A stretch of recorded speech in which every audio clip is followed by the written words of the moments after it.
So we talked a little bit about leads. You can buy leads, you cannot buy leads. And one challenge that marketers of all sizes face is there's a huge difference in lead quality, right? Not all leads are created equal.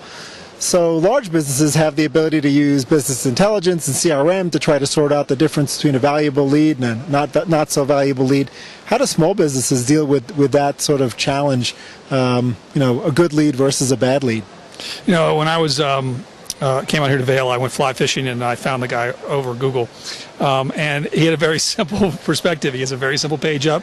He's like, I buy X dollars of Google per month. He spends $300 a month. I get this many phone calls.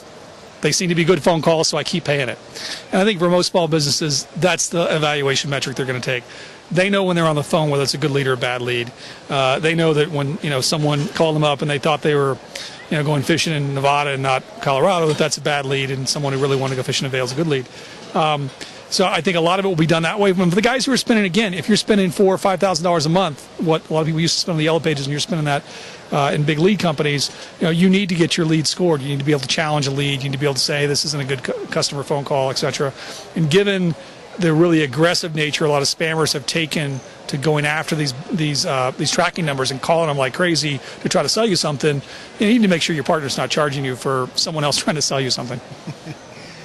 One of the challenges in search marketing has been sort of limited inventory, and that really gets magnified tenfold when you're talking about small local businesses, because there's only room for 10 lawyers in a town advertising on divorce attorney within a Google SERP or a Bing SERP or a Yahoo SERP for that matter, and you've got situations where the marketers themselves are sometimes buying Google ads and sometimes it's the aggregators buying the Google ads. So how is this shortage of inventory going to sort of work its way out so that the 50 divorce lawyers in New York City can all sort of be putting money where they used to put it into Yellow Pages, they can be putting it into the internet?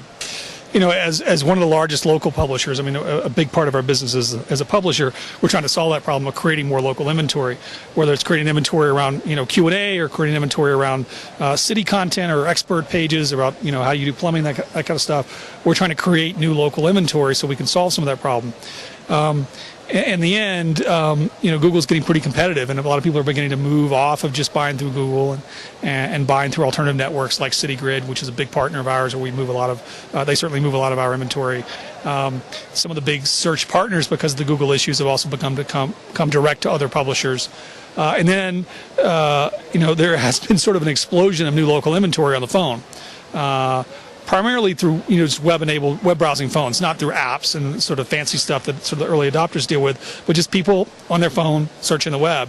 That traffic for us has moved from 2% to 13% in the last 12 months. So there's actually a lot of new inventory coming on that people can access. And the more time people spend online, whether it's watching videos or surfing, searching Google or on Facebook, there actually is a lot more local inventory available today.